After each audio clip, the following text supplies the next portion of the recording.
Welcome, everybody. It's your girl, Delores, and you are here to hit the ropes with your girl, Delores, and maybe J News, okay? But normally it's me and J News talking all things wrestling, from professional ones that you can see on your everyday cable screens and coming to Netflix near you, or to the indie underground ones where we get apps, we go on websites, we go check out the things of the things and all things wrestling. You hit the ropes here, okay? So, ladies and gentlemen, well, until my good brother either comes or you're just stuck with me this week, we're going to start off with the review time. It's time for the review. Ladies and gentlemen, welcome. We're going to start off with WWE, and we're going to start off with their flagship show, Raw. Ladies and gentlemen, it was Monday Night Raw 1636 on the 30th, ladies and gentlemen. And as you see at the bottom scrolling, we had Xavier Woods defeat Rey Mysterio. Zoe Starks, flanked by Shayna Baszler and Sonya Deville, defeated Laura Valkyria. The Judgment Day, Carlito, Dominic Mysterio, and JD McDonough, aka Big Head, with Liv Morgan in their corner, defeated the LWO of Cruz del Toro, Dragon Lee, and Joaquin Wild. We had Chad Gable with Brutus Creed and Julius Creed, along with Ivy Nile in their corner. In his corner, defeat Kofi Kingston with Xavier Woods in his corner.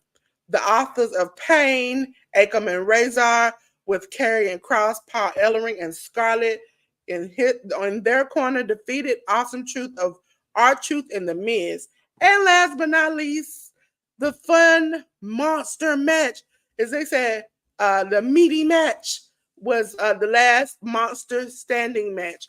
Braun Strowman defeated Bronson Reed.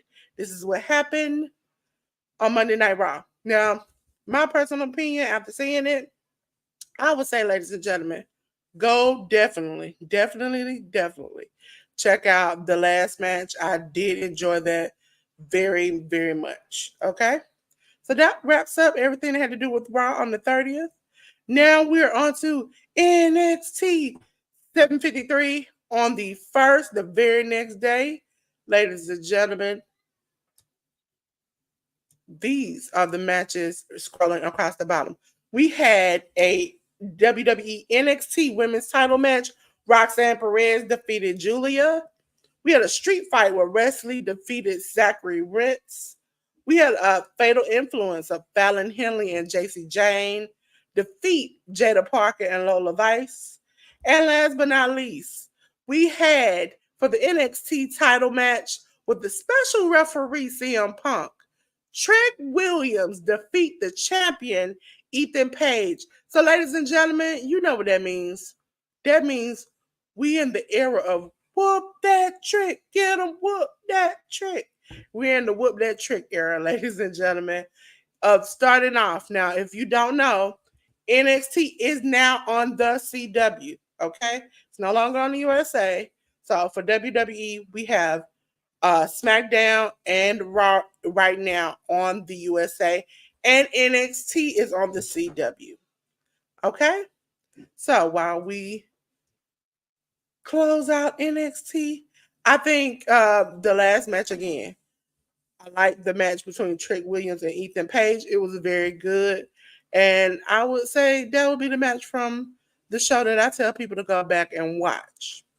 So now we're on to WWE Friday Night SmackDown. It was live on the 4th It was number 1311. SmackDown has been out there for a long period of time. So, ladies and gentlemen, here are the matches scrolling at the bottom. We had Carmella Hayes defeat AJ Styles by referee decision. AJ's ankle got messed up at the beginning of the match, and that's what started it. We had a dumpster match. Michin defeated Chelsea Green. And ladies and gentlemen, Chelsea was stinking, but and she tried to talk to the general manager. He's like, no, you need to hit the showers immediately. Immediately. We'll talk about seeing her again on the pay-per-view. Naomi defeated Tiffany Stratton. And for the WWE Tag Team title triple threat ladder match, the bloodline of Tama Tonga and Tagaloa defeated DIY, which is Johnny Gargano and Tommaso Ciampa, and the Street Profits, which are Angelo Dawkins and Montez Ford. I really, out of all these matches, again, for some apparent reason, the main event really took a hold of me. I did like the main event of this. So I would say go back and watch it because they will put their bodies on the line for this, okay? So, speaking of leading up to this is the week leading up to the pay-per-view Bad Blood, ladies and gentlemen. WWE Bad Blood 2024. It was on the 5th of October. So that was Saturday, ladies and gentlemen. If you hadn't not known, listen, it was a good pay-per-view. And we're going to talk about it a little bit. We had a multitude of stars and celebrities and our hosts, the women's tag champions of Bianca Belair and Jade Cargill, along with their running mate, Naomi, come out. I mean, it was wonderful to see these wonderful women hosts. They hosted throughout the night. They had like a little celebrity VIP section up top. Chelsea tried to enter, but they were like, girl, you stink. We ain't gonna deal with this. And so they sent Chelsea about her way. But we had Goldberg there. We had Lillian Garcia, Quavo, Jacqueline, Lil Baby, Metro Boomin himself, who brought my boy Cody Rhodes to the ring. The Telly Blanchard, Arn Anderson, or if you know him from AEW, we call him Glock Anderson, and X-Pac himself was in attendance. There were so many more people. We had Killer Mike there. It was so many people. And again, ladies and gentlemen, if you don't know, Bad Blood was in my state of Georgia and where I come from, Atlanta. And if you don't know, I'm going to always, and I mean always, screaming out for you from the top of my voice. ATLANT, yeah, that's where I stay, okay? Zone 6. That's what I represent, okay? So, ladies and gentlemen, let's get back to the action. So, up first, opening the pay-per-view was a Hell in a Cell match where CM Punk defeated Drew McIntyre. Ladies and gentlemen, it was a really great match. Hard fought. If you're a WWE watcher, you know that most of the time in this little PG era we've been in, there was no blood. There was none of that. If there was blood, they would cut the cameras and clean them up, stitch them up, work, make sure everything was fine. But this time, ladies and gentlemen, we got what we really wanted. A hard-fought match to the point where afterwards, CM Punk could barely stand. And all he could ask for was for somebody to please go get his wife. Okay? So if you did not go back and see it, please, this is the match I would ask people to go back and watch. Got a little clunky, but we had the WWE Women's Title match where Nia Jax, the champion, kept her championship by defeating Bayley. Yes, she did. With a little bit of assistance unknowingly by Tiffany Stratton. It's Tippy time, okay? Tiffany came out there. She went to cash in her Money in the Bank briefcase. But Nia set up like Undertaker and was like, what are you doing? And she was like, can I take it back? And by then, Nia wrecked shop. And as you see, she pinned Bayley for the 1, 2, 3. Okay, ladies and gentlemen, we had Damian Priest defeat Finn Balor. Pretty quick match. Seems like Finn didn't get no kind of offense in this. Uh, Finn got towed up. He even tried to have backup with JD and Carlito, and they still could not help him. It was like doo real quick. Listen, I have to come out here and tell you this. I had hope for my boy Finn. Okay, I had hope that maybe he could win one good match, and that hope just sailed away as I watched the pay-per-view. Hey, the educated natural, ladies and gentlemen, if you ever connected with 10, please do. You'll learn some things. So yeah, and so my boy Damien just stumped him out, like stumped him out. And so at that moment, I was like, oh, does this mean Rhea won't win? But we'll talk about that. In the match that came up next, we have for the WWE Women's World Title match, Rhea Ripley defeating Liv Morgan, the champion. But because it was a DQ, she did not win the championship because Raquel Rodriguez came back and got involved and helped her teammate. For those who don't know, Dominic and Rhea had a great relationship. As we argue on another podcast, she controlled it. She started beating him, and then all of a sudden they were in a relationship. That sounds a little bit toxic. And he couldn't eat chicken nuggets no more. He had to fight against his family. And so she started to face, she had an injury. Liv won the title. Dominic then started to get in situations where he was around Liv. Once Rhea came back, he then turned on Rhea and chose Liv. Okay? And so the stipulation of this match, as you can see in the bottom corner, is that where I was just at, is that Dom had to be in the shark cage. And Dom is A, scared of heights, and B, he looked like he was afraid.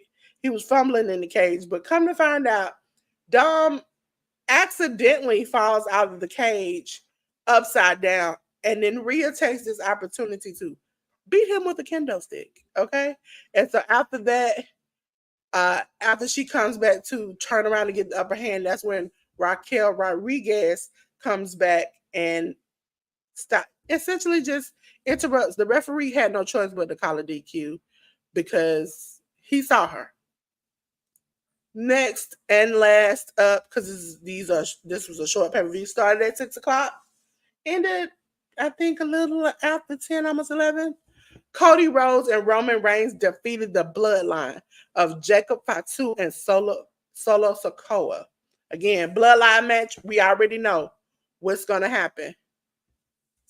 Bloodline gonna get involved. That's how it always goes. So, ladies and gentlemen, we're gonna talk a little bit about the match.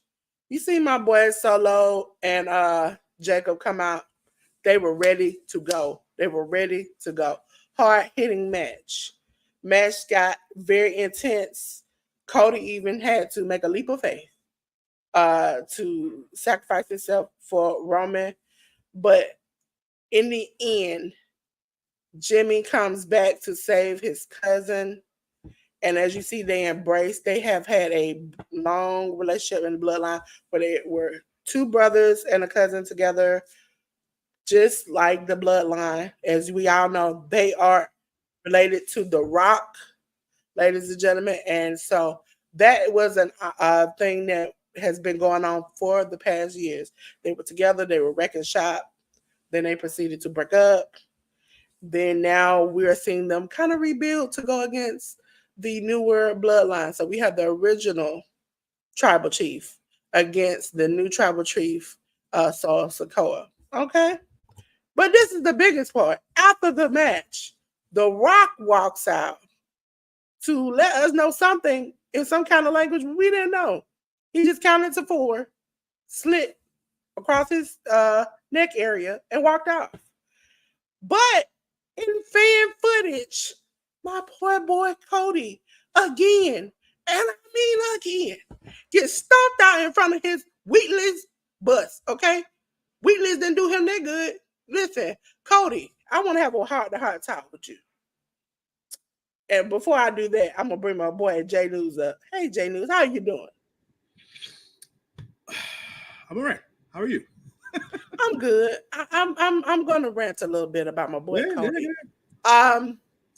You got anything you want to tell the good people before I start snapping on folks? Before Delores starts her rant, I wanted to say good morning, good afternoon, good evening, ladies and gentlemen. It's good with the J News, and I'm back at it again here with Delores, here at the Hit the Ropes podcast, Sunday night, as we usually do, wrapping up the week that was pro wrestling.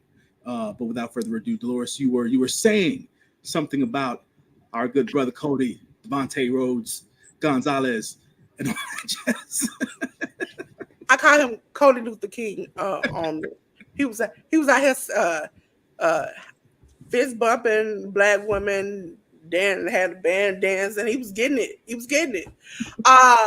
But I find it very disrespectful that my boy Cody always getting stomped out in front of his bus where his wife and kid is. Okay, Yeah, I got many questions. First of all, why was the bus there? Okay, Cody, you know you live here, right? You can just went home, got in the car, and just went home. That's all you had to do. Okay. Second of all, why are you having a conversation? Why did you put your belt down on the ground?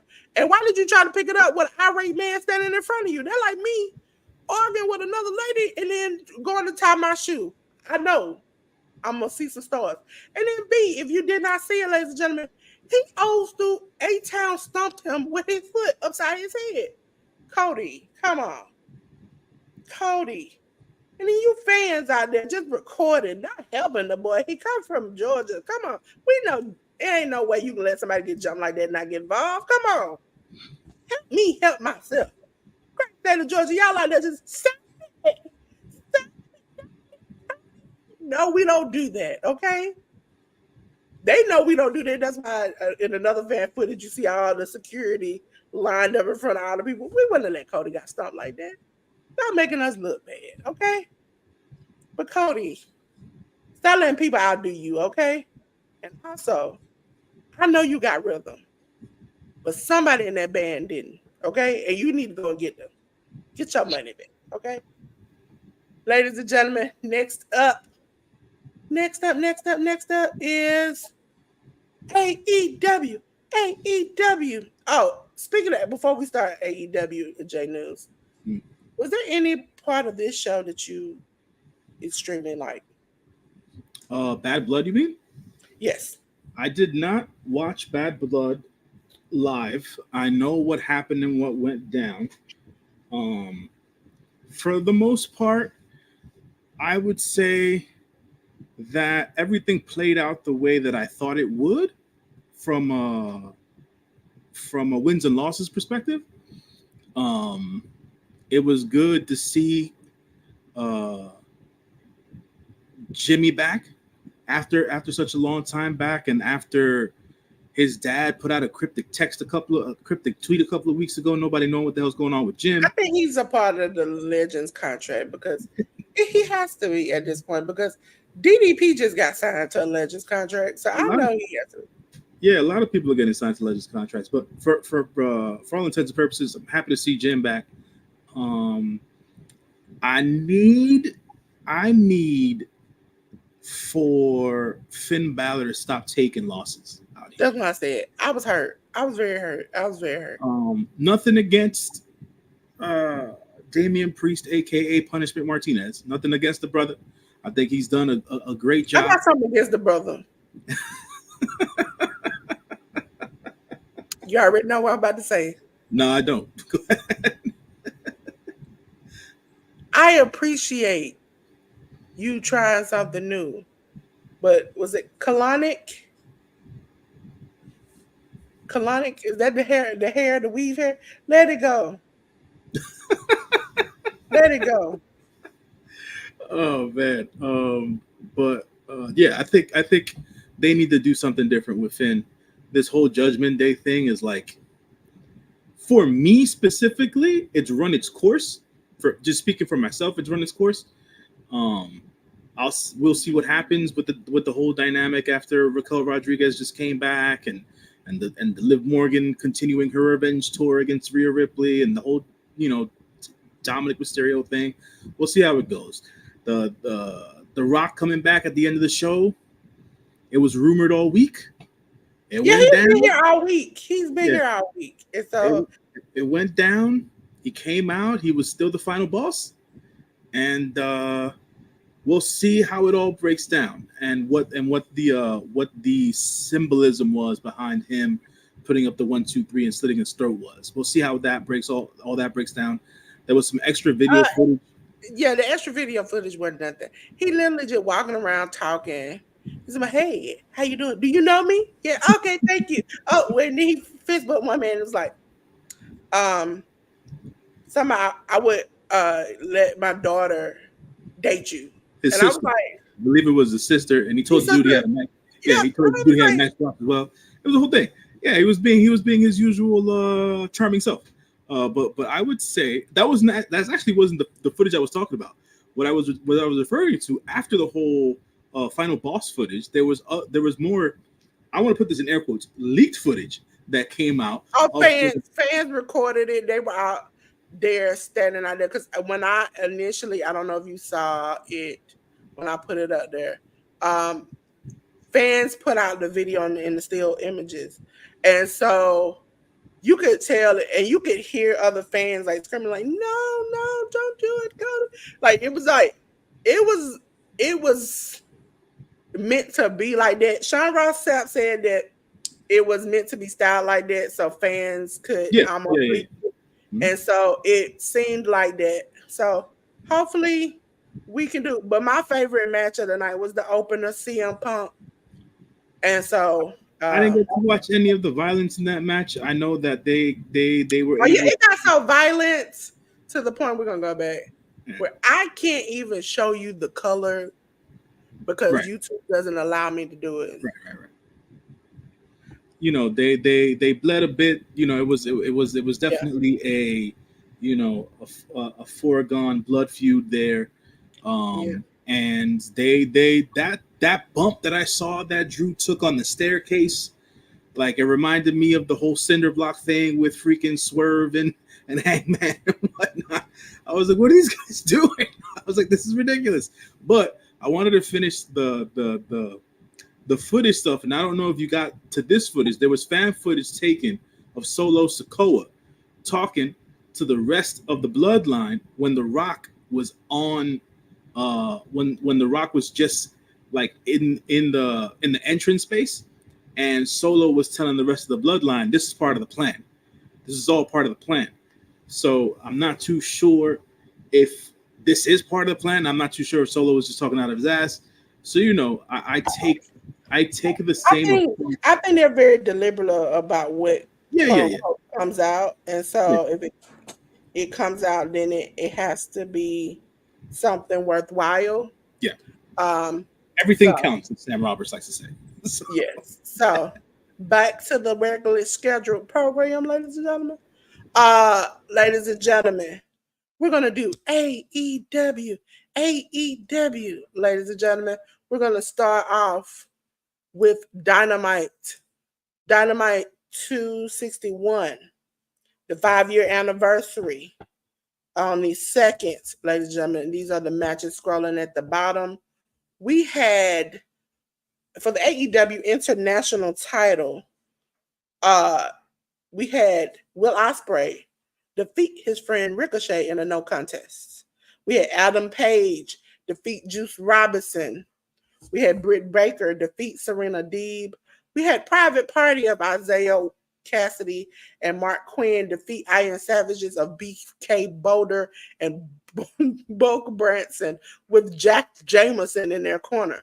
And last but not least, for the AEW World Title / Continental Title, we had Bryan Danielson win and defeat Kazuchika Okada. And then weird, you gonna have 20 minutes. Then after 20 minutes, you can't win this title. Weird match. How you feel about it, J News? I thought it was an interesting show because there was a lot of stuff that happened on the show that seemed to use the word you just used, a little weird, right? Like you mentioned the Will Ospreay versus Ricochet match, which I thought was a pretty good match, but then the finish itself kind of led to the finish itself where it was a double pin, so for a draw, and then to have Takeshita come out after the draw was announced didn't make much sense to me from a sequential standpoint, from a storyline standpoint and whatnot. And I was like, if you were gonna have them both lose at the end of at the end of the day, why not just do a time limit draw type thing and then have Takeshita interfere anyways? Because there's no possible way Takeshita could have just interfered, bashed one dude in, the other dude would have lost via disqualification, so it wouldn't have been a draw or whatever. So do a time limit thing, or if he double clotheslines them at the same time and then the ref has to call the match and throw it out, whatever. But like them having the double pin into then Takeshita coming out to be on Will, not so much on Ricochet, I thought that didn't make much storyline sense. Listen, there was a lot about this that was confusing. I don't really know where this.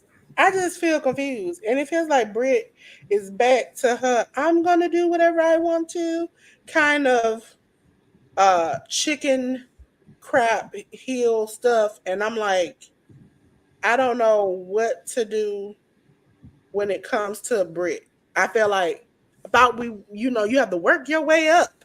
You don't jump to the front of the line. And now it seems like everybody comes and then jumps in front of the line. It's like, at what point do we not, do people have to work? Yeah, that seems to be the growing narrative over the last couple of weeks. It seems like at the beginning of the year, they reintroduced the whole rankings thing. And then all of a sudden now they've just thrown it all away. So I'm not sure as to what's going on. I think the rankings thing was a little bit too complicated for some people. It was a little bit too complicated for some people. At the end of the day, it has to do with wins and losses. It's just numbers. It's not necessarily that complicated. The more you win, the higher the ranked you are. It works the same way in sports, right?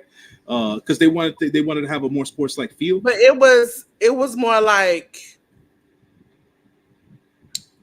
we had unnecessary matches to try to put people in the place that they should have been in the first place. So it's like it's like if this person lost one time and they need to be at the top to face like MJF or something, they would have to go on this outrageously crazy winning streak, just stomping folks out in order to get there. And it's like at a certain point, it was like, well, why can't we just put them there? But also it would make sure you would have to make sure that they were there as far as like they did have some type of winning streak.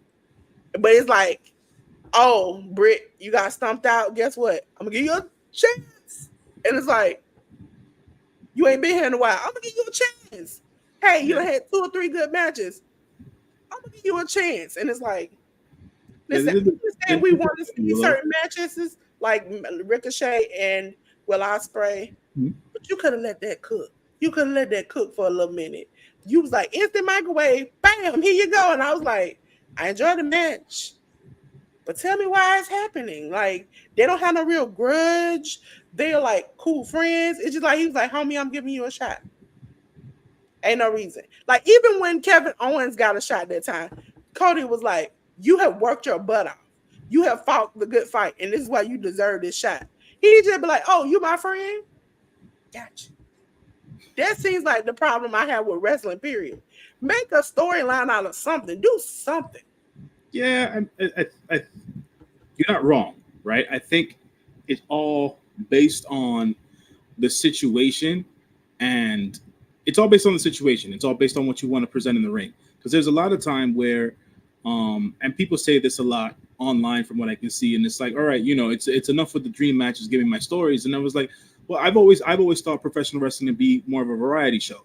Like you'll have your stories. The whole entire show doesn't have to be surrounding stories. You can have offshoot matches and create stories from offshoot matches, or just have people have their matches, because at the end of the day, I'm just basing this on AEW freaking canon. If you have a ranking system, you're going to have offshoot matches, and not all matches be akin to the story at the end of the day. So I think the misconception is that the less matches you have, like what Tony normally does is for as much backstage or in ring promos, he has as many matches. But it's like they sometimes don't mix together. Like I want you to make it matter. Like I want to know why these two people are beefing and that they gonna be for the next 3 weeks. For what reason? Like we got that kind of storytelling from the Swerve Hangman situation. We've gotten it. I know he can do it. Is whether or not because you need at least need to have one storyline and one feud that mixes together till you get to an ending. And then when we get to an ending, it needs to be an end. I feel like I would get mad at WWE or any other company after I felt like this is the end. We did a good job. Oh my God, this is the end. And then 2 weeks later, y'all just pick it back up like it ain't never left. I would be mad. Now, once you put a syringe in somebody's mouth, it should be the end. It should be the end. Just like I'm hoping and I'm praying. The Hell in a Cell is the end of this feud. But okay. I'm hoping. Because they gave they all. Let this be the end. You shouldn't go past this. We shouldn't have never did Bailey versus Nia again. I don't understand that. I now understand the Rhea and Liv situation because I'm like, lady, you just come out of nowhere and start this man. I don't know why. And then at the press conference, she said, do you remember when she turned on me years ago when I was a tag team partner? Nobody had ever spoke that again. Nobody had never mentioned that again until she mentioned it at the press conference. And it was like, that doesn't make sense why you been acting like this. Okay. I think there's with any wrestling company, there's always a certain level of expectation for most people to have been watching for some time, right? So it's like for me, I knew the why necessarily. They both injured each other at the end of the day. So that's what you would think that you would think that would be the honest of it. But right. To hear that, like she's like the beginning of it was I've been waiting for my moment because you screwed me to screw you, like you know, like with Vince said, Brett screwed Brett, like that moment. That made a whole lot of sense. It put a little bit of a little fire behind it because it's like, okay, y'all both energy. No offense, and I love my girl Nia. She go around injuring people all the time. Then everybody will be mad at her and trying to fight her. That's not the point. The point is that now we know for real, it wasn't just the injury.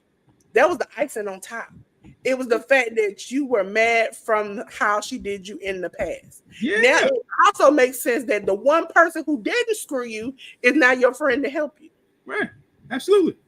That's what we needed, but we didn't get that in the beginning, and now that it's look like it's gonna drag on a little bit. Triple H, we gotta have a reason why this happening still, why she joined her, and why is this cool? And now he makes sense of it.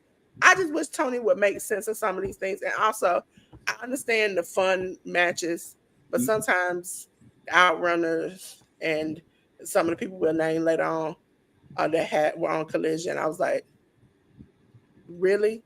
Like, this is what we really gonna do? Like, that's what my face was. But I appreciate him giving people a chance. It's just like, sometimes I just need you to make one. I wanted a match with a story. One good time. Do it all. If you do it once a week, that'll be great.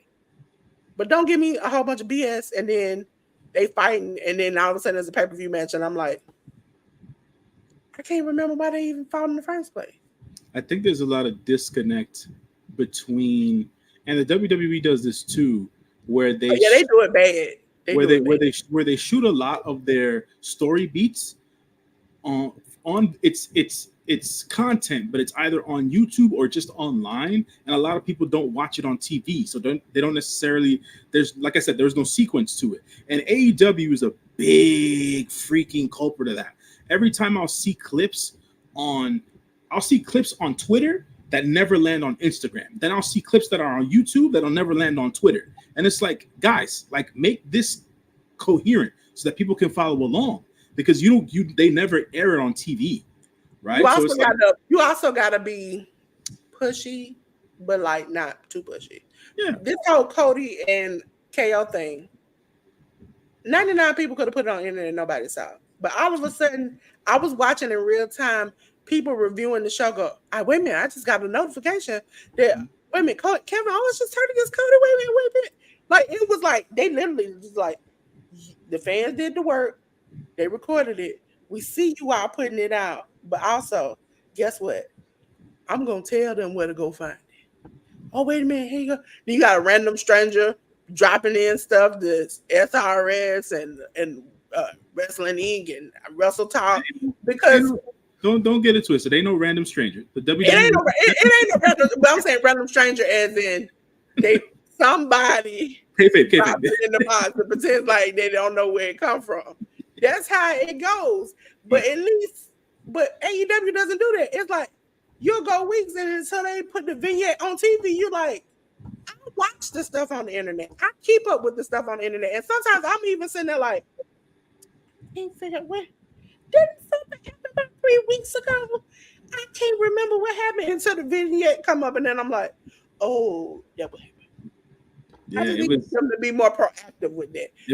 Start pushing out their stuff. Listen, as many pictures I've seen of Shane taking pictures with everybody, if you just push some of them, that content where people like us who review it could actually talk about it and maybe clue in the fans to go to the different pages and check it out, then it would be more like, for sometimes we don't have time to talk about the 97 videos that are dropped on the internet.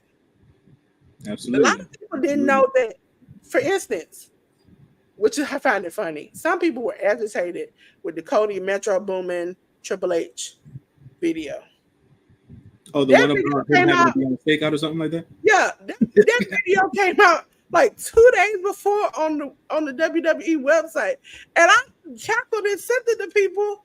And so they were not shocked. Some people literally was like, that didn't make no sense. So he was just sitting there for 3 months, just scoping it out. He didn't even know who Metro Boomin was. But then in the preview, they said he knew. And I'm like, y'all are deep diving into something that's just not that serious. It was just a fun joke, a good time. They have been, listen, far worse is happening in that parking lot. The worst thing they could have did was did a promo to show that, okay, this is fun and funny. I just want a little bit more, melding together. Yeah, because and like for me and you, we watch 9,000 shows. That is impossible to remember every single detail of every single match unless they put it what they're doing online onto the shows, because even the most smart marks cannot remember everything. Yeah, because there's a lot. There's always going to be a lot going on. The one thing that it kind of, not that it caught me off guard, and yet again, I understand people's sensibility of it. The whole Chris Statlander coming back thing, right? That's your new person, huh?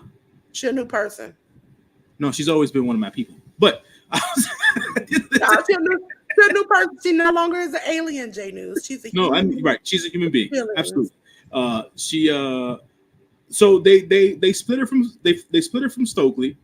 People are giving the justification of, oh well, she gave like a small justification as to why she's splitting from Stokely, and I was like, what she said during her backstage vignette or backstage interview wasn't enough to quell that story. It wasn't enough to close that gap. Not for me. And then I saw that she had a match on a Collision, but there was a pre-taped interview from Collision where she came in during the interview for Mercedes and Camille. I didn't see that till after the match. So it's like, you guys need to put this shit out in order so that people know what's going on, because that's how stories work. I know all stories are not all linear, but it's professional wrestling and it's weekly TV, so it's supposed to be linear. So I think sometimes Tony be so focused on one thing that he forget about other things, and then he try to catch up at the end, and it's like, no, you have to deliberately figure out. Like, again, I hate to say WWE, they have shown me that, okay, even with, let's just say, we ain't gonna talk about Cody because I love Cody, Bianca and them, you see the problem. Now, if you didn't see this backstage thing at Bad Blood, they had a VIP section where all the celebrities were, and Kathy Kelly was interviewing Okay. Naomi right before Bailey's match, and she said, "How do you feel?" And Naomi's like, "That's my girl. She gonna get this. She got this." Whole time, Jade is looking like to Bianca. Bianca over there like, and then Kathy turns the mic to Bianca and say, "What do you got to say?" And she's like, "Yo, you got this. You can win this." And Jade is like, "Girl," and Naomi's looking like, you can tell she does not like this woman.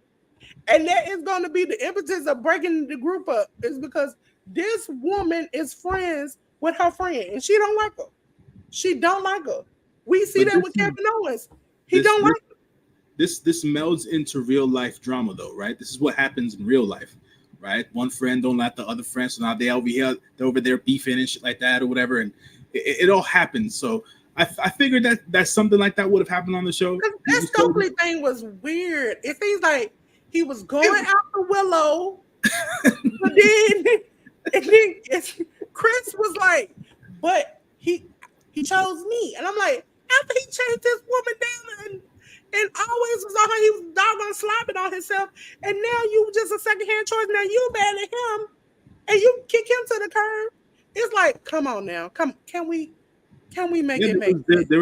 There's little sense in the logic of the storytelling there. So there wasn't much connection. There wasn't much of a bridge built. So I'm not necessarily feeling how they cut that out. Do I want her to be in a position where she's competing with the likes of Mercedes Moné? No, I feel like Chris Statlander should be in Willow's place.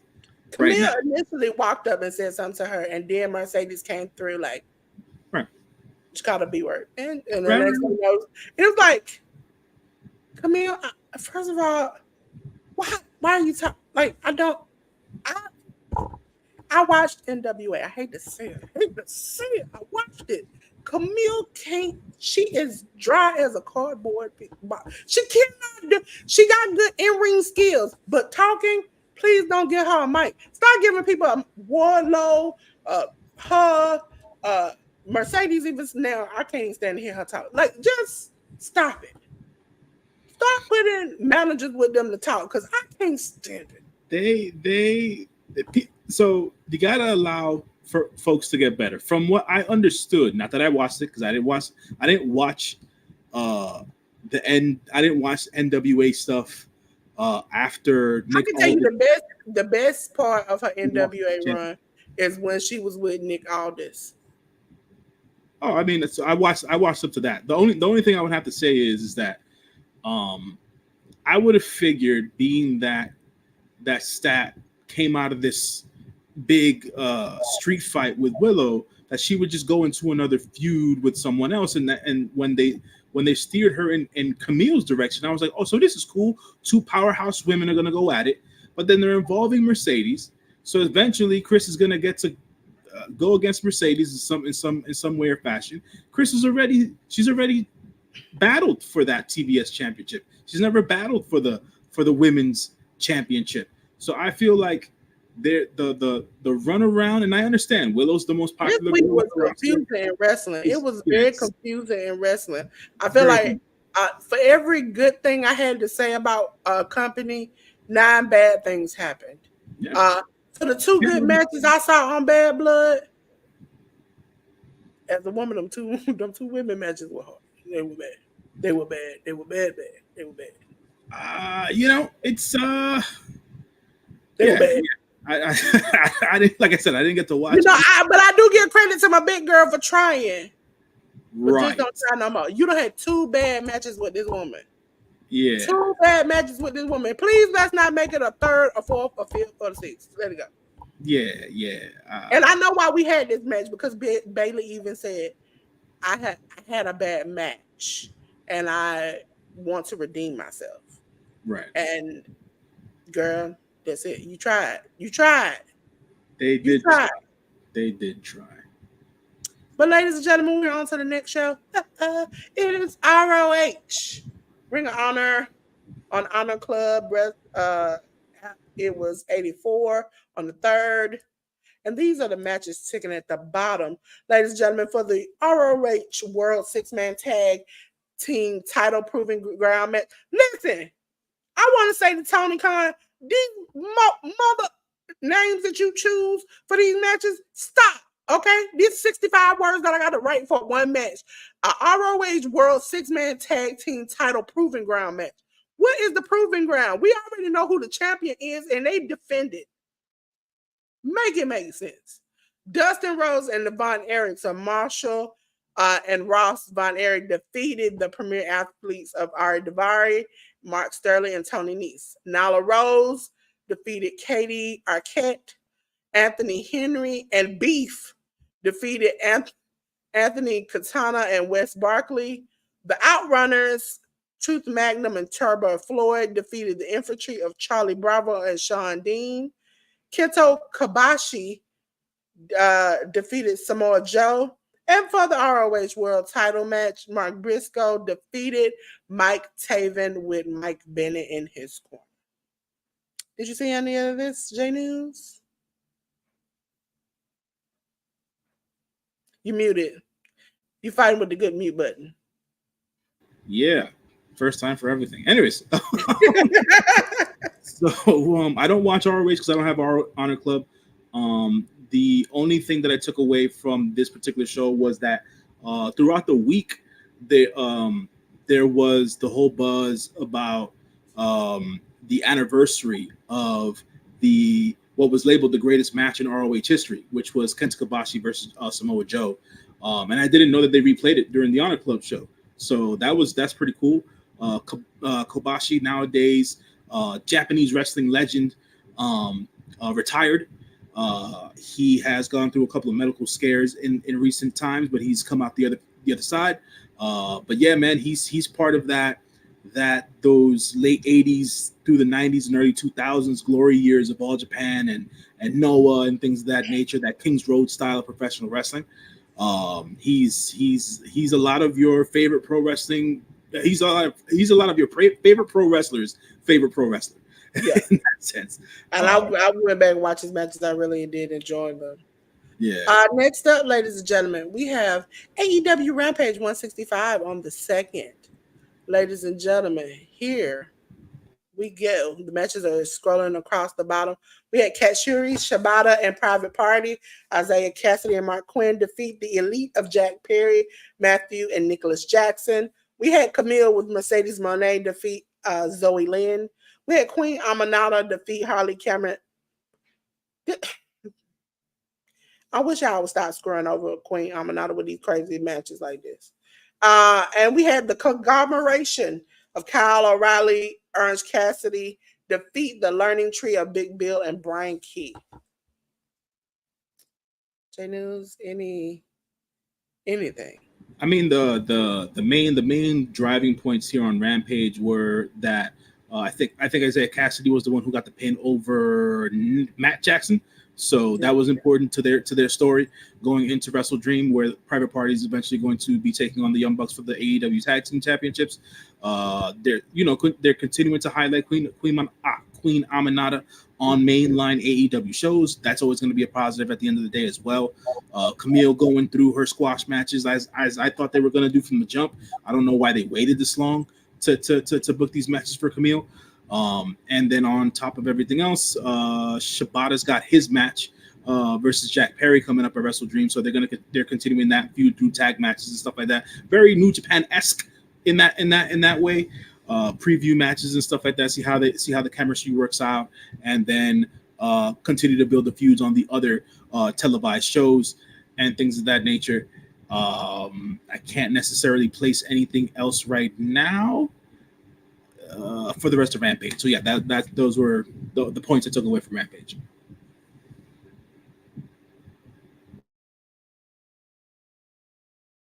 You're probably on mute because I don't hear you. It's me, Luigi. We on AEW Collision 65 on the 3rd. These are the matches ticking across the bottom. In no particular order, we had Darby Allin defeating Johnny TV, the Outrunners of Truth Magnum and Turbo Floyd defeating the Grizzled Young Veterans of James Drake and Zach Gibson.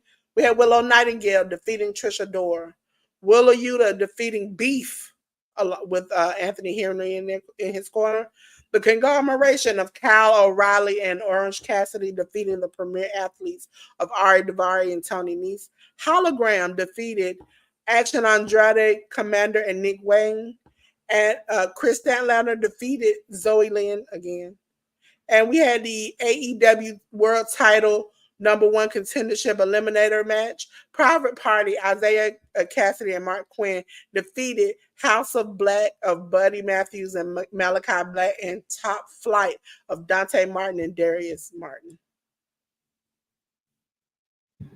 So with all this still happening, we still have the continuing or the continued character building of Action Andretti. It seems that even though his team continues to lose, he has a very short temper and a very short fuse. And when they're on the actual verge of doing something positive, he tends to mess it up for them, or he pisses someone else in the match off, and they go off on them or whatever. So that's a continuing trend for Action Andretti's character. So that I think that's an interesting spot to put them in that particular gauge. We also had, yet again, the Chris Statlander match, another squash match with Chris Statlander here in place of where Camille was for Rampage and stuff like that. They beat the same girl, basically. They really beat the same girl.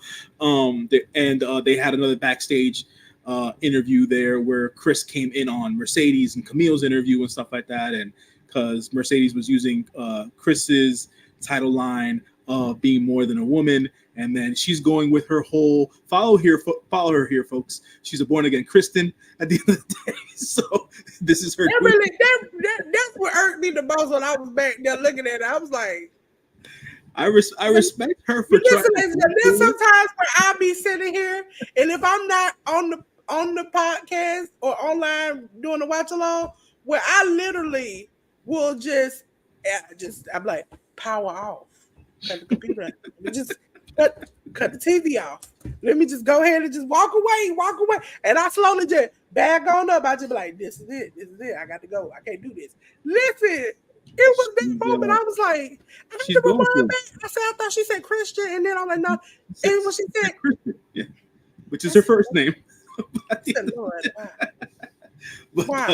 she's going for it. Look, at the end of the day, can it be? I think there's she's always been in this realm of campiness with the crews, with the groups that she's been in, with her own stuff. But at this point, some people find it endearing. Some people get turned off by it and stuff like that. This is who she is. So either you rock with it or you don't. That's Chris Stat. At the end of the day, I want to say that I think what they have going on, as per Goofy Wrestling, when they get Goofy Wrestling right, the stuff that they're doing with the Outrunners and FTR currently, I think, is amazing. So yeah. I want to say that it's hilarious stuff. They are. What else happened on Collision? The Willow Nightingale thing, where now she's going after Mariah and stuff, and Britt's talking about getting a shot. Now there's a #1 contendership match going down on Dynamite before Wrestle Dream, so it's going to be Britt versus Willow. The whole internet is hoping Willow wins this match. That's how much Britt Baker is disliked right now. I don't like Willow and I don't like Britt, but I swear to God, if Willow don't win, I'm just gonna. I know you don't like Willow. I still don't. I don't necessarily follow your. As a hood chick, it's hard for me to feel like somebody getting stomped out and then they wake up and just. I don't like it when that orange and yellow man did it. I don't like it. Listen, also looking back, I just want to say it should have been a crime that a leg drop just ends a match. That should have been a crime. It was the 80s, Delores. It was the 80s. It should have been a crime. Oh my God! It was the 80s. I don't want, and shout out to my relatives who might be looking at. It's the fact that we tried it as kids, and it did not immobilize us permanently. Why did we think that really actually? Listen, I can understand the elbow from the top. I can understand all of that, but that one move now irks me because nowadays we do that move 65 times and never ends a match. But back in the day, it's like That's what I'm saying. It was the same thing. It was the same thing with Dusty with the bionic elbow. It was a regular elbow drop. Listen, if you ain't never, because we used to do this as kids, but if you ain't never took an elbow to the top of the head, then that will hurt. That will hurt. But what the way Dusty used to finish matches, and he just used to take his leg, whip his leg, counter it down, and then boom. I was like, how you winning matches with that move? Explain that to me. Better than the leg drop that really just covered top of your chest, and then he hit your throat or nothing. It just literally just did this. Look, listen, we need to have a discussion about some of these old moves that don't work anymore. Oh, Young Bucks, I'm getting on y'all too. Y'all super kick somebody 60 times in the match, but the last time you super kick them, that's enough. I'm talking about, come on now. It's a build. They overdid the super kick thing. But y'all had a super kick party 99 times in a match, but then the last time I'm supposed to trust, that was the last time the last time you snuffed up enough energy after hour and a half of kicking people that it really got them in. I'm like, I must say, I like another young AEW wrestler whose character work is continuing to get better is Wheeler Yuta. What they're doing with Wheeler and this whole thing with the new version. Wheeler Yuta for me is a lost cause at this point. I mean, not at all. I like his listen. He gets on the microphone and it's like a robot talking. It's like, yeah, I'm going to come after you. And I'm looking at him like, man, you look like a little kid. Like I could just kick you in the face, and that's it. He's working on it at the end of the day, and I like the promo that he was able to cut backstage with Claudio. I thought that was another step in the right direction. At the end of the day, he's not. I just want to know what is the time limit nowadays. Because that's the one thing I slightly, sort of, kind of agree with Vince about is that he put people on the timeline. You can get it, or you can get gone. And at a certain point, it's like, how long are we supposed to wrestle with her? Like Camille, we've seen her 99 places not have a personality. And all of a sudden, I'm supposed to think that AEW is going to change. Like she's almost like that Negro or that woman that you date. And then all of a sudden, you just hope that you're going to change them compared to the 6 other women who couldn't change them before. That's not going to happen. I understand the analogy. But to be fair, right now she's on a different platform. She's on a different stage. She's in a different environment. She's around different people. So you would assume influences being what they are, just in a social setting, just in a work setting, that things might start to go in a different direction. Or she's been around people who have good mic work. Nick Aldis, she's worked with Matt Cardona. She has been places where she could have picked up skills along the way. At this point, I used to say I could think Mercedes had the skills to teach her, but she is floundering in herself. So it's like, who will teach her? Willow barely talks. Chris is stiff as a board. Britt ain't getting it done. It's like, who now will she learn from? Serena D, we barely hear her talk. It's like, who do we get this from? Who is going to train them to be better at these mic skills? And if they are the only person that male-wise I know who got a comeback that out the fly, he ready. He just ready.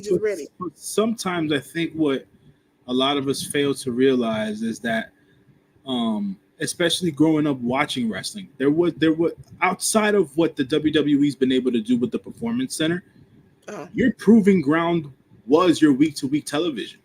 Either you got better or you got left off TV at the end of the day. And this is what AEW doesn't have a Performance Center. They don't have a minor league. They don't have a minor league system to teach these people how to cut promos. They're going to have to sink or swim on live television. And they're going to have to play off of whatever kind of energy the fans are giving them.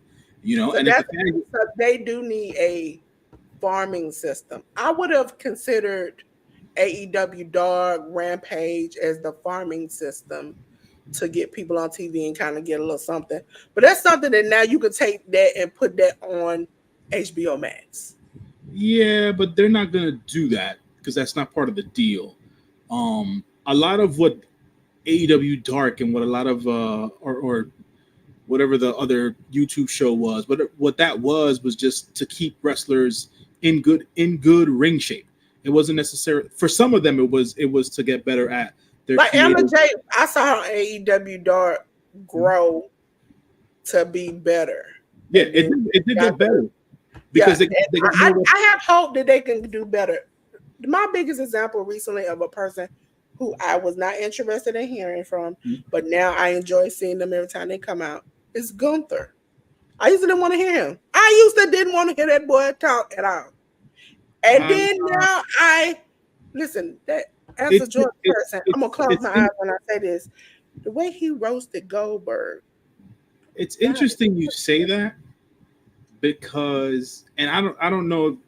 I think just because my preference is the in ring stuff and the storytelling shit is beyond me at this, or the over dramatic storytelling stuff is beyond me at this point. Um, I preferred Walter over Gunther.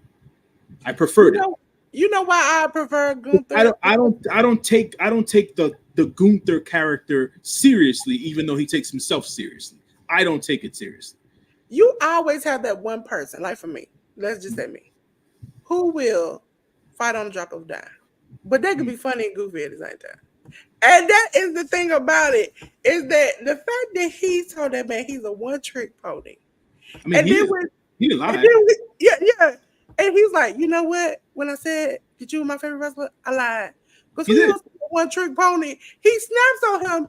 Then Goldberg decides, I'm gonna stand up for myself, I'm gonna jump the guardrail. And he said, well, I think he said, yeah, I got 30 seconds or 30 minutes or something like that for you. 3 minutes. I got 3 minutes for you. Yeah, I got 3 minutes for you. It died. It popped me so bad because he was standing there like Billy Badass, like come on, bring He's it. a, I know he's you ain't he's, nothing. he's a schoolyard bully at this point, which is something that irritates the crap out of me. And maybe it's doing the job for Yeah, me. The way I'm expressing it, it's not. The in ring stuff never goes away because I think that he's a tremendous professional wrestler, um, you and have to think about it. he's come a very long way. Imperium all started at the same point. They both all didn't have any kind of in ring, like they didn't have any kind of talking skills. For some apparent reason, Gunther went from we all equal to I'm way, way, way ahead of the pack because I can talk on the mic, whereas everybody else seems like robotic. And so I appreciate that. But ladies and gentlemen, we're gonna get into the weird of the weird things that I cover. Progress. Pro Wrestling Noah And Defy. and Defy came together to have a pay-per-view on the 5th where Gringo Loco defeated Kid Lycos the second. Mhm. Cara Noir. That's right. Yeah. Defeated that's a whole J News word. Taishi Ozawa. Yes, by referee decision. Man like the Reese defeated Ares and Kid Lycos, the original, and Latigo. In a non-title match, this is J News word. Now Michi Marufuji, the legend, defeated Axel Fisher. Yes. Progress women's title match, Riho defeated Stephanie Mays. And for the Progress World title match, Luke Jacobs defeated Timothy Thatcher. And HOG, ladies and gentlemen, believe in the glory. On the 29th, we had HOG women's title match. Megan Bain defeated Lena Cross. HOG cruiserweight title match. Gringo Loco kept his championship by defeating Fuego del Sol. HOG tag team title match. The cold-blooded killers of Nolo Katana and Raheem Royal kept their championship by defeating Miracle Generation of Destin Waller and Kylan King. Darian Richardson defeated Amazing Red, Jay Armani, Jay Lyon, Jay Bougie, and Joey Silver. Joe Hendry, he defeated Joey Janela. Said go back and watch it. HOG Crowd Jewel title match, Zilla Fatu defeated Idris Jackson. HOG heavyweight title match, Mike Santana kept his championship by defeating Jay Lethal in a no contest. HOG Tag Team title match. Jay Lethal and Mike Santana teamed together after the match to defeat the cold-blooded killers of Nolo, Katana, Raheem Royal by DQ. Ladies and gentlemen, we're on to Pro Wrestling Noah. You get to hear the good stylings of the good brother, Jay News. Noah Sunny Voyage 2024. We had Amakusa and Iyata defeating All Rebellion of Alejandro and Cristobal. Junta Miyawaki and Kai Fujimura defeated Raitel's Tadasuke and Yuto Kikuchi. Masaki Tamiya, Naomichi Marufuji, Takashi Sugiyara, and Yu Owada defeated Alpha Wolf, Daga, Dragon Bane, and Super Crazy. El Hijo del Dr. Wagner Jr., Galeno del Mal, defeated Manabu Soya and Uka Sasaki. Kaito Kiyomiya, the current Noah GHC heavyweight champion, defeated Daiki Odashima. Anthony Green against Jack Morris against LJ Cleary was decided to be a no contest. And then for the GHC Junior Heavyweight Tag Team Championships, Raitel's Hayata and Yohei, the champions, defeated Atsushi Kotoge and Hajime Ohara. Stardom, the World of Wonder, the beautiful ladies of Stardom. Stardom Night in Kurikan Hall on the 2nd of October. We had Inaba and Hate members, Rina and Ruaka, defeating God's Eye, Hina and Tamaka, Inaba, and Mayu Amasaki. We then had Momo Watanabe defeating Momokogo. God's Eye members, Lady C, Nanami, Rana Yagami, and Suri defeated Empress Nexus Venus of Hanako, Waka Tsukiyama, and Xena, along with Rian. We had Neo Genesis members, May Sarah and Starlight Kid, go up against Stars members Hazuki and Kaguma, which resulted in a double countout. We then had an 8-man tag team elimination match, or 8-woman tag team elimination match. Hate members Konami, Natsuko Tora, Saya Kamatani, and Thekla defeating Cosmic Angels, Natsupoi, Sayori Anu, Sayaka Kurara, and Yuna Mizumori.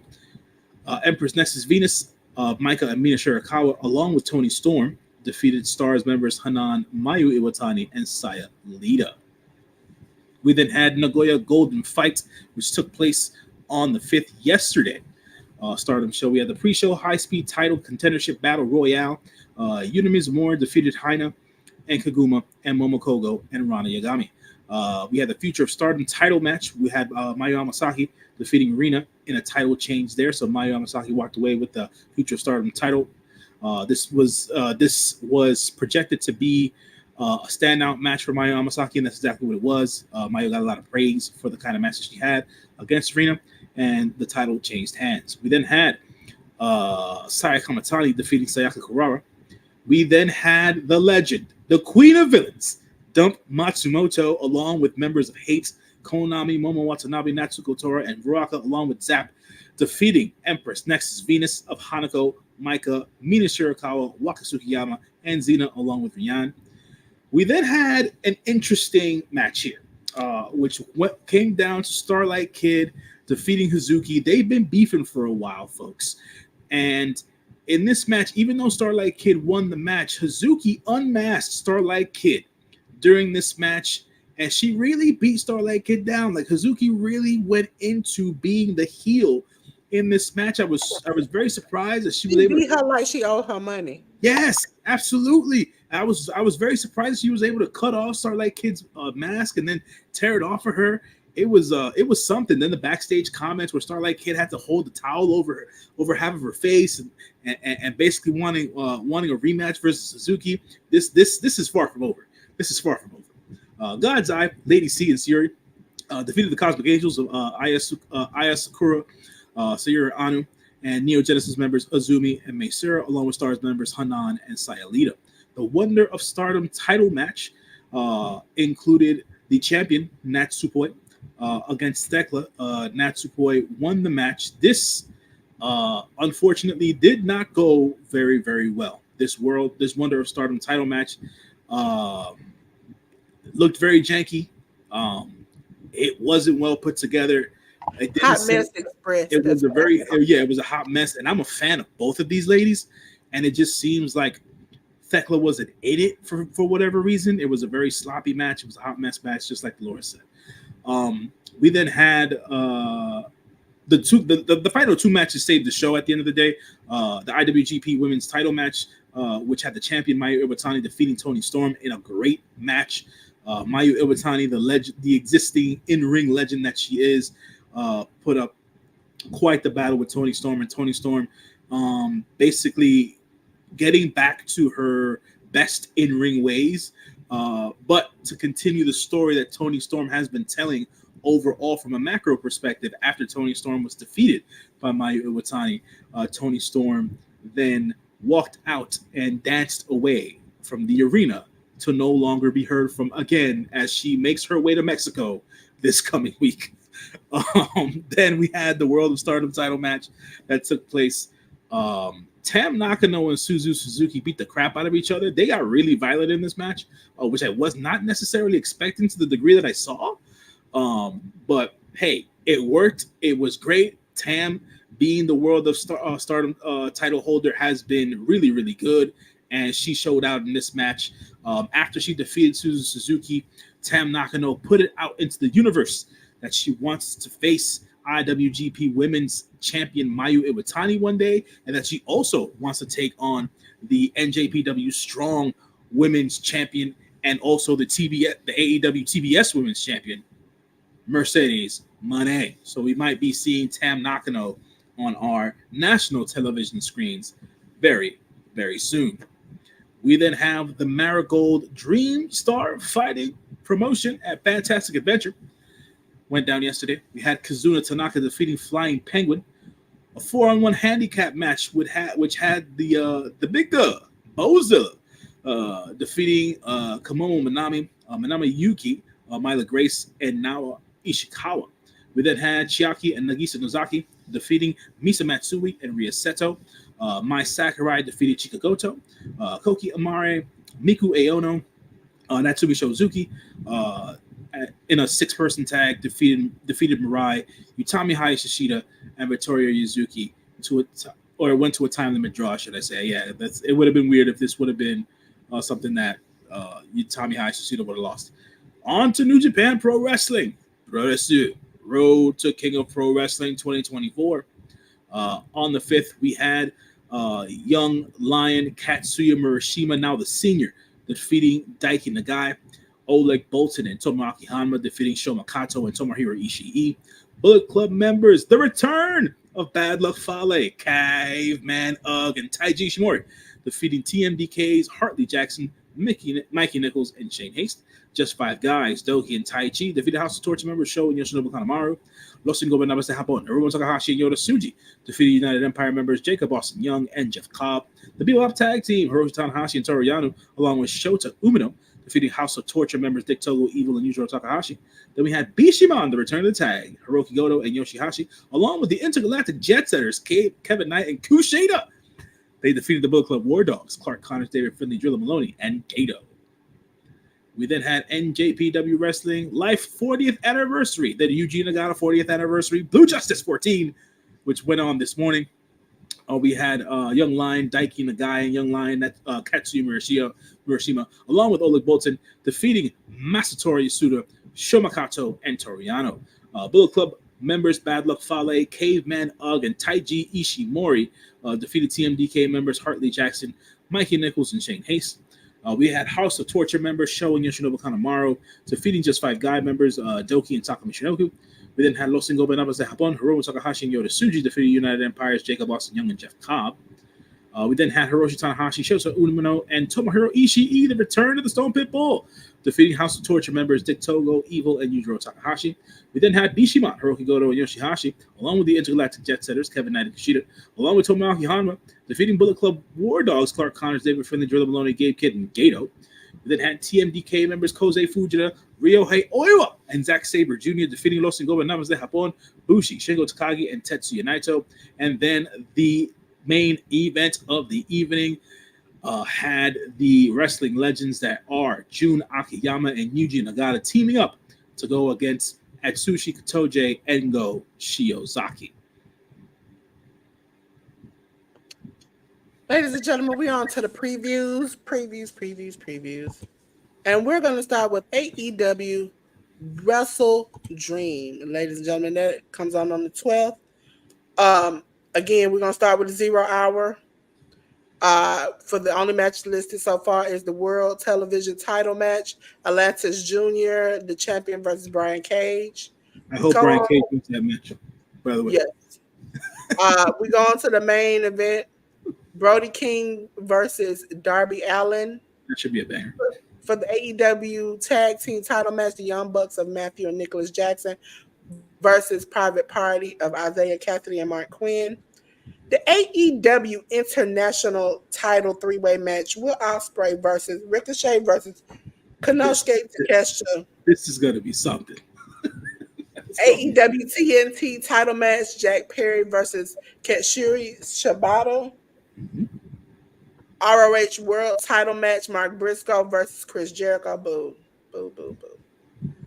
And AEW World title match: Brian Danielson versus John Moxley. Yeah, I'm sure that we're probably gonna see a couple of more matches fit into the event because you know how AEW likes to do like 10 to 12 matches for their pay-per-views. So we'll see how it all shapes out.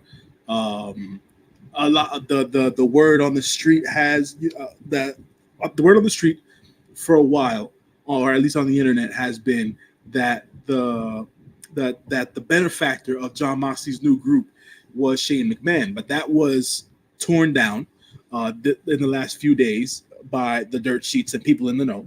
Shane McMahon's not coming in. He is not the one spewing the information in John Moxley's ear. I have a good guess as to who the person who got into John Moxley's ear was.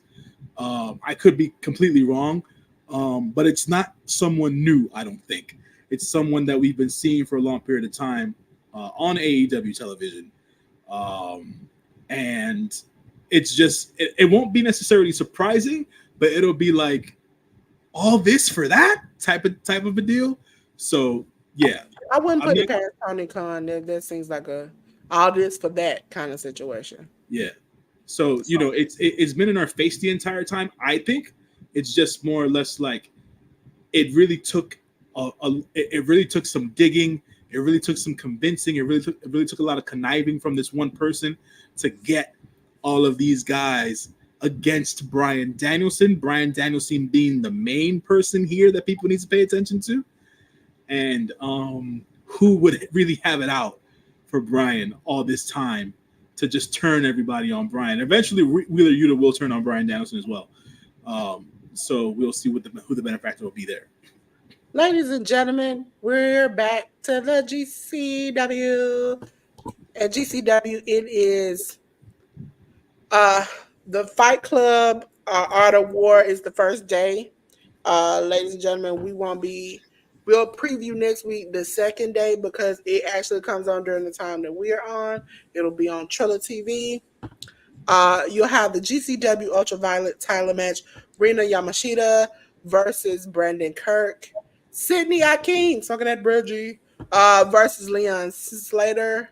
And the Art of War Games match: One Commanders, mystery person, Effie and Joey, Janela versus Deathmatch Royalty, Broski Jimmy, Mance Warner, and Matt Cardona, and a mystery person on their team. Mm. We're on to Wrestling Revolver, ladies and gentlemen. Wrestling Revolver. Epic over Texas on the 12th, also on Trailer TV. It will be Alley Catch versus Vert Vixen. Mike Bailey and Paul Walter Hauser. Yes, I said that right. The Exactly. Mm-hmm. The the Paul Walter Hauser. yes, the award-winning Paul Walter Hauser versus the crew of Matthew Palmer and Rich Swann. Moose versus Brick Savage. For the Revolver title match, Ace Austin, the champion, versus Fuego del Sol. Ladies and gentlemen, now we're on to the good stylings of the good brother J News for all the New Japan shows. We have Road to King of Pro Wrestling shows that are coming. One on the 8th of October. We will then have Masatori Yasuda versus Taiki Nagai. Toru Yano and Tomohiro Ishii versus Katsuya Murashima and Shomakato. Kose Fujita and Shane Haste and Mikey Nichols with TMDK going up against Taiji Ishimori, K Ben Agu, and Bad Luck Fale of the Bullet Club. Takumi Shinoku and Doki of Just Five Guys versus Yoshinobu Kanemaru and Show of whatever the House of Torture. Bushi and Hiromu Takahashi, Los Ingobernables de Japón, going up against Ryusuke Taguchi and Mystico. We then have Kevin Knight and Kushida, along with Tomoaki Hanma and Yoshihashi and Hiroki Goto versus Clark Connors and Gato and Gabe Kidd and Dave Finley. We then have Yota Tsuji, Shingo Takagi, and Tetsuya Naito of LIJ versus Hartley Jackson, Ryohei Oiwa, and Zack Sabre Jr. of TMDK. We then have the show on the 10th going down. We have Masatori Yasuda versus Daiki Nagai again. Toru Yano and Tomohiro Ishii versus Katsuyama Hiroshima and Shota Kato. Kosei Fujita, Shane Haston, Mikey Nichols of TMDK versus Taiji Ishimori, K-Man, Agu, and Bad Luck Fale of the Bullet Club. Takumi Shinoku and Doki of Just Five Guys versus Yoshinobu Kanemaru and Show of House of Torture. We then have Bolton Oleg and Shota Umino, along with Hiroshi Tanahashi versus Dick Togo, Yujiro Takahashi, and Evil of House of Torture. We then have Bushi and Hiromu Takahashi of LIJ versus Ryusuke Taguchi and Mystico. And then we have Kevin Knight and Kushida, Tomoaki Hanma and Yoshihashi, along with Hiroki Goto versus Drilla Maloney, Clark Connors, Gato, Gabe Kidd, and David Finley of My Dogs For Real. Yota Tsuji and Shingo Takagi, along with Tetsuya Naito of LIJ, going up against Hartley Jackson, Ryohei Oiwa, and Zack Sabre Jr. of TMDK. King of Pro Wrestling, that was on the 10th. We already went over that. We can skip that. We just did that show. This is the 11th. On the 11th? Okay. Yeah, I forgot to change the date. Pretty much the same type of stuff. Okay. So we then have the Young Lions going at it again. Masatori Yoshida versus, they'll probably end up in the draw there. Shomakato and Tomohiro Ishii versus Katsuyama Hiroshima and Shota Umino. We'll then have Takumi Shinoku and Doki of Just Five Guys versus Yoshinobu Kanemaru and Show of House of Torture. We'll then have Bolton Oleg, Toriyano, and Hiromu Takahashi versus Dick Togo, Yujiro Takahashi, and Evil of House of Torture. Yota Tsuji and Hiroshi Tanahashi will team up against Taguchi and Mystico.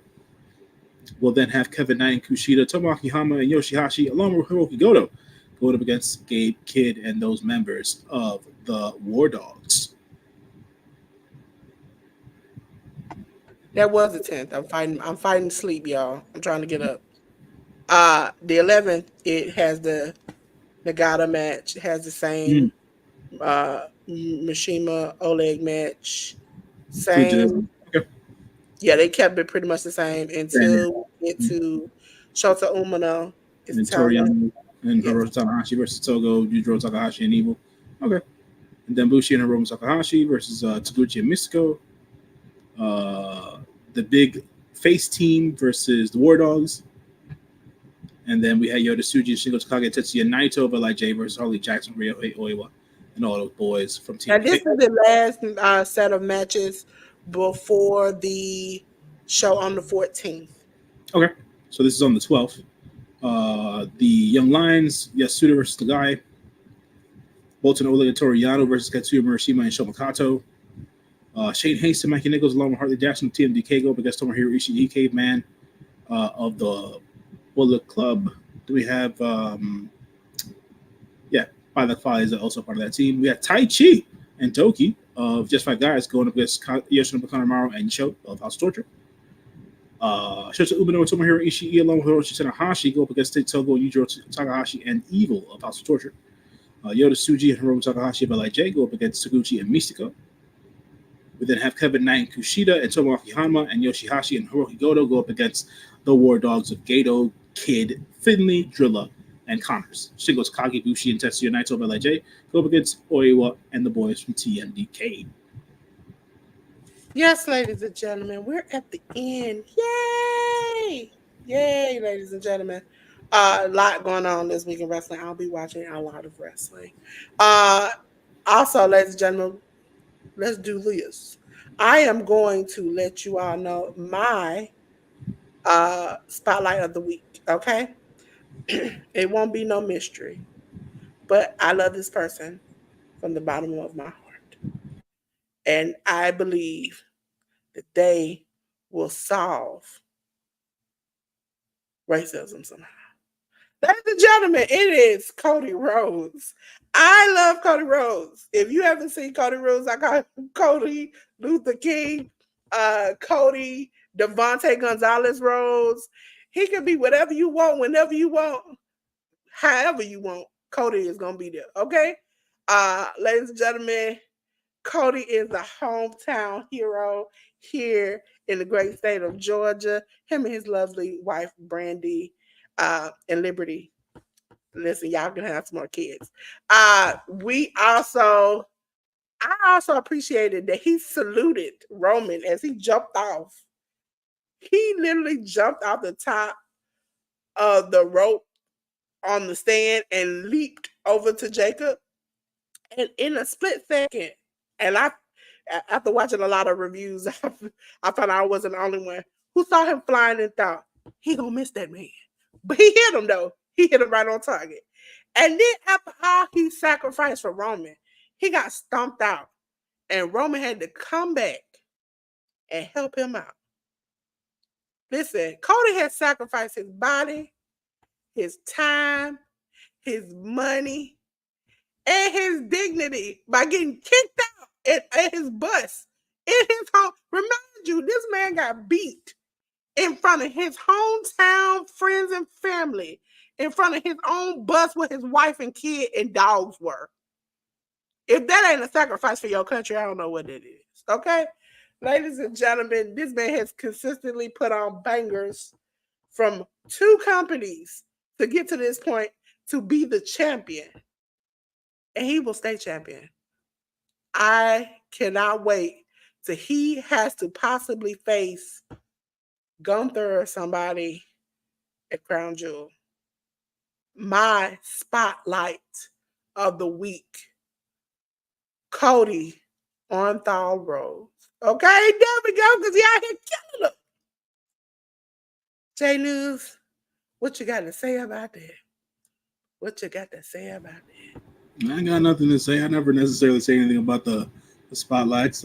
Cody always deserves his flowers for doing what he's been able to do over the last several years in professional wrestling. He was able to work his way to the top of the professional wrestling landscape and couldn't be any prouder of him. I thought that I'll speak for myself when it comes to him, and I'll make this a short story. Back in 2018, at the original All In Chicago, he had a one-on-one match, very, very succinct and short story with Nick Aldis for the NWA World's Heavyweight Championship. And when I tell you that, regardless of what him winning the WWE Championship and anything like that, that was as a fan of his and as a contemporary of his, because we're of the same generation. He's only a year younger than I am. I was super proud of him in that moment. I had a tear in my eye, literally, watching that match live in Chicago, because I could only have imagined how proud his dad would have been of him winning that championship. So I'll never have a bad word to say about Cody Rhodes. And I appreciate him continuing to live the dream. And that's all I would have to say about Cody. Yeah. Ladies and gentlemen, before we get to J News, I have 2 important things that I want to talk about that are happening this month. So we all know. For those who don't know, this is also Domestic Violence Awareness Month. It's something that is important to me. I wanted to let you all, you're not alone. Please speak up. You deserve love and respect. And please reach out to someone, whether it's family, friends, or the domestic hotline, to reach out if you need help. Okay? Also, it is Breast Cancer Awareness Month. Cancer and some breast cancer has affected my surrounding family and my family, period. And I am very pro trying to find this cure. And so, ladies, this is a reminder. Please, please, please take care of yourself. Make sure you check yourself, because you cannot take care of anybody unless you take care of yourself. and it's very important to me. I always champion things that are very, very important to me. I know sometimes on the channel we do little fun holidays and different things, but these two are very important to me, and I wanted to speak about it here. So it's time for J News to jump out the box, ladies and gentlemen. Yeah, folks, as usual, thanks to Delores, as usual, for helping me plug my stuff. As you can see here on screen, you can catch me on the internets, on the socials at John LYFNMG. That's your friendly neighborhood moviegoer, where I talk things about movies, movie reviews, upcoming movies. I share trailers of movies that I think are of interest to me and would be of interest to people out there who are tired of just seeing the big blockbuster type films. So that's really more or less the themes of when I post on Twitter or Instagram different movie trailers of movies that you might have never heard of. Movie reviews will be coming down the pike. I haven't been to the theater this month at all, so hopefully I'll start to be able to get back to that this week and I start to put the videos on YouTube so that people can start to follow my distinct point of view and perspective on the art of filmmaking and what my thoughts on certain movies are going forward. So please, whenever you get a chance, follow me on the socials. Scan the QR code as you saw it there, which will direct you to my link tree, and it'll take you to all of my different endeavors. Also, check me out on the Letterbox, where I post up my written reviews as well. It is a social media platform for movie lovers. So if you love movies and things of that nature, and you want to share your love of movies and reviews and things of that nature, Letterbox, one word, D at the end. Check us out there and look me up under the members tab. Yes, ladies and gentlemen, this week it hit me like lightning. If you want to know about good movies, go check out J News because he will make it enough. Okay? He will make it enough. Okay? That is what J News is. Listen, J News might not can turn water into wine, but he'll make sure you get find enough movies to go and go see. Okay? He ain't gonna waste your time. He ain't got time for that. You're mute. Uh Ladies and gentlemen, before we get out of here, that's my social. You probably are on my channel. If you are, thank you. Please go check out J News. You can check him out by the John LYFNMG. If you type it in the search bar, you'll definitely find J News. If not, scan this QR code, open your camera, put it up. It'll come up good. Ladies and gentlemen, as I'm losing my voice. I just want to say thank you, thank you, thank you, thank you, thank you to you all for subscribing to me and J News because we're live on J News' channel. Hi, J News' channel. So until then, we're gonna say, listen, it's getting hot, hot fire. Listen, I don't feel like a Leo right now. I need to just go ahead and just go ahead and just do it. But we got to get up out of here. And until then, let's just say it like this: it's hot. It's hot. It's hot. It's time to turn the lights out. And we have to say goodbye. And so we're doing something new, ladies and gentlemen. We're going to put up our overlay. We're going to hit the end stream button because that's how now we close out the show. But until then, peace.